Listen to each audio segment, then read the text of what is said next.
John Potter, Prestwick's Director of Player Development. Happy Tuesday. If Tuesdays can be happy. I think every day can be happy. So that's what we're going to talk about this week, positivity.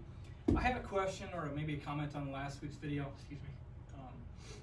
Like, I can find a million swing tips online. I want some mental help. I mean, it was much nicer comment than that. But I got the gist of it, and I agree, man. There's so many swing tips out there. And it's crazy. Like, you'll get one guy saying lead wrist flexion this, and the other guy's like, no, lead wrist extension does it. It's so unique. Everybody's golf swing is unique in their physical abilities, what they can and can't do, and their movements, and what's natural and what's natural. It's really hard to make. Sometimes you find the right stuff for you, right? And if you find an online instructor or some swing tips that work for you, stick with that guy. Try not to jump around to a million different people, because like I said, some of the stuff, some fundamentals in golf are sound fundamentals no matter who's making the move. Other times there are unique movements that you just want people to do, right? And what works for you isn't going to work for me or the next guy or gal. So swing tips, there are a lot of them out there, a lot of good, and even the ones that seem like they're bad might be good for somebody. Okay, so I'm not here to throw shade at any particular instructor. A lot of times it's just misapplied. So excuse me, back to the mental game. All right, we all know golf is super mental. Somebody said best, the most difficult course of the course, the hardest time mastering is the 5-inch course between their ears, and they're right. I mean, it's very much a mental game. Once you get to a certain point in your game, let's assume sound mechanics, sound fundamentals, someone who's playing competitively, someone who's played any number of years, who has a fairly consistent move at the ball, that game becomes more and more and more mental as you perfect it. And no one will ever perfect it. That's kind of the fun of the game. So, mental game. How do we become sharper, build mental fortitude, whatever you want to call that? I'm going to say, and this is where I get a little fluffy and I'm going to lose half you guys, and that's okay. It has so much to do with positivity, okay? And positivity through body language or scope, focus, what you set your mind to. It sounds, like I said, kind of fluffy and like, yeah, that's a cute idea, but hopefully I can give you a couple of tips just real quick on how you can breed that positivity in body language and outlook on a particular situation, and then the round of golf as a whole. That's going to give you better mastery of your mental game and hopefully better results. Okay, so positive mindset. How do we get there? One is perspective. First of all, if you're working on this in your mental game, you're golfing, right? You could be in the office, you could be at school, you could be in class, you could be doing physical labor, you could be working on homework. It doesn't really matter.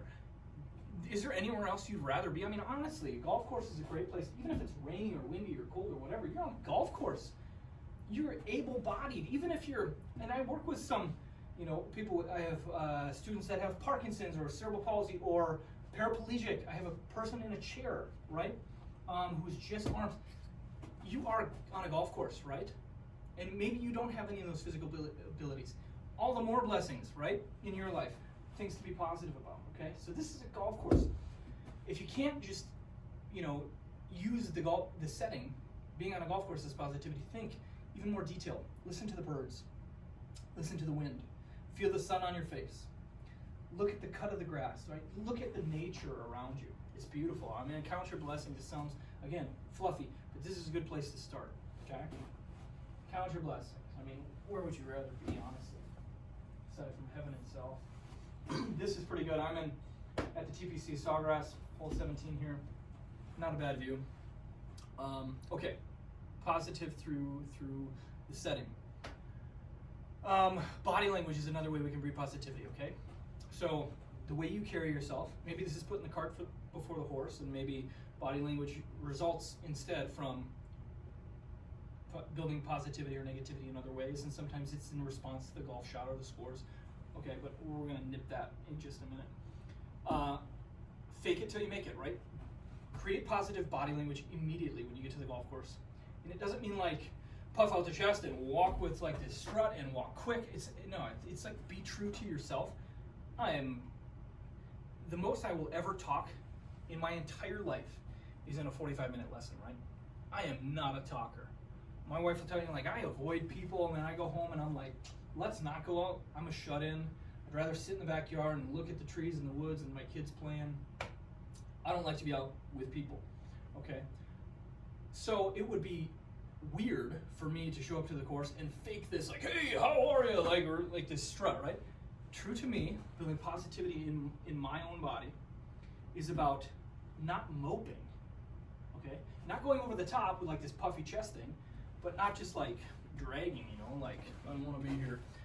It's just picking my head up, better posture, not puffing up my chest, and not walking fast, but not putzing either, right? So I gotta find my natural rhythm, which for me is pretty relaxed, kind of like that, right? Now, from a coach's perspective, let me step back for a second. I can tell, and I hate this, and I work on this with my players sometimes. I hate when I can look across the course. Maybe I'm walking with a particular player and around, and I'm looking across the course just to kind of get a feel for where we're at as a team. And I can see player 1 walking like this, and player 2 chatting with his friends, kind of walking maybe at a little faster clip, and then maybe player 3 somewhere in between. And I know exactly, yeah, player number 1, he's 3 under right now. Player number 2, we're not going to use his score today. I can see the body language. Don't do that as a player. Again, sometimes it's in response to poor shots. I get that. It's very difficult to be proactive in body language, but carry yourself the way you are most comfortable. Be proactive in doing it that way. Okay? So again, not the puffy chest. Don't be somebody you're not. Be comfortable. Be relaxed. Be you. Okay? So if that means talking with your playing partners, do it. If you're not a talker, don't do it. Don't fake it. Okay? Be true to yourself. Get yourself in a position that generates positive vibe, positive energy in your game, in your body language, or whatever that is. Okay? So building positivity proactively through perspective, realization, this is just a game. Life is so much more. This has no effect on anything. Be a good person first, a good golfer second. Don't let being a good or a bad golfer affect what kind of person you are. Okay? Inattention to score is super important too. So here's what I mean. I want you to, after you've hit your first tee shot out of bounds right,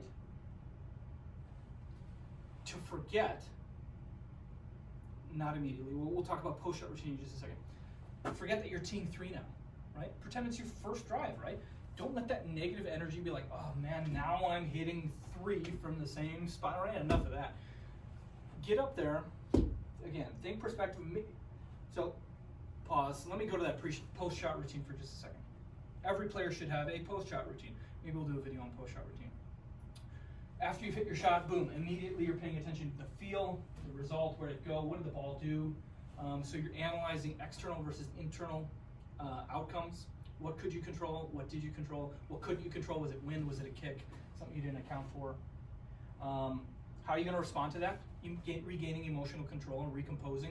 All parts of a good post-shot routine. So if you hit a good shot, get pumped up, get excited, fist pump, whatever it is, take your deep breath, that's cool. You've got 5, maybe 10 seconds to do it, then get over it. Even if it's a good thing, now you're thinking, shouldn't you ride that high energy into the next, and carry forward? No, because then the low, when you do fail, and everybody's going to at some point, becomes so much lower, you think you've just train wrecked. So we got to recompose, whether it's a great shot or a poor shot.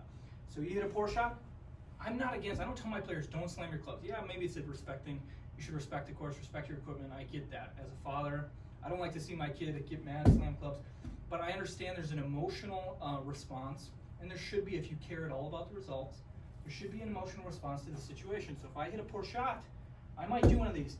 I've changed over the course of time, over the years, as a junior golfer, a high school golfer, where I maybe would have slammed a club, again, disrespecting somebody else's property in addition to my own.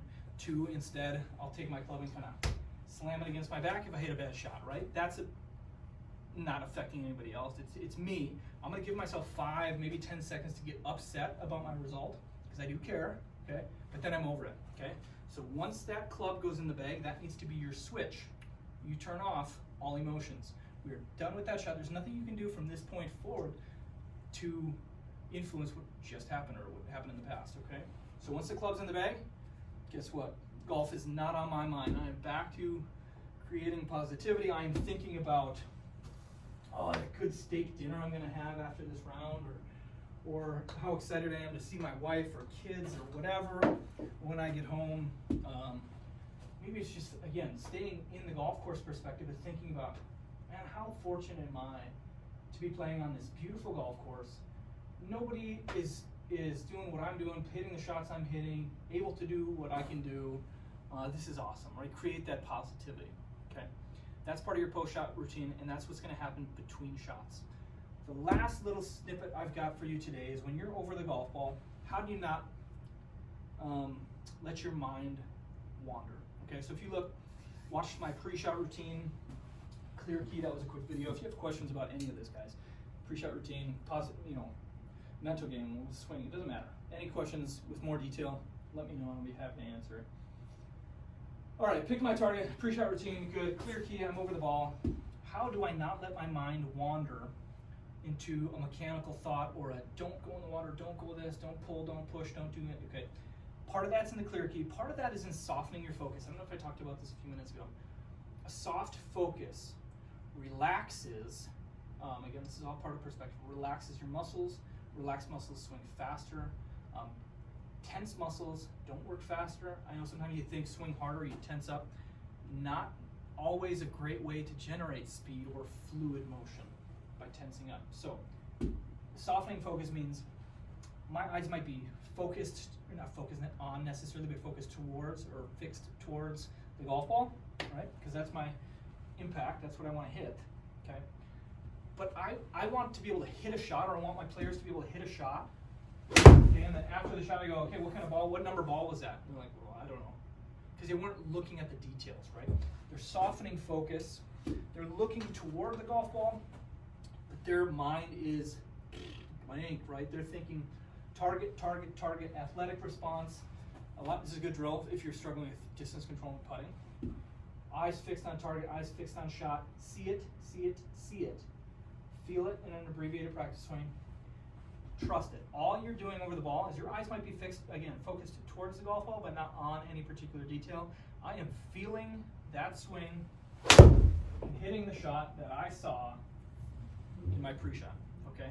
Soft focus. Now I'm going through my post-shot routine. What did I feel? What did I do? I've got a 7-iron for 130 yards. Not the right. Doesn't matter. Going through my post-shot, good, bad, emotional response, recomposure, back into creating positivity. Create positive vibes this week. You guys, sounds very 2024, 25 to me, doesn't it? Happy 2025, by the way. Positive vibes, positive energy. See what you can do, what kind of damage you can do in your golf game. Just working on a little bit of the mental side of things. So yeah.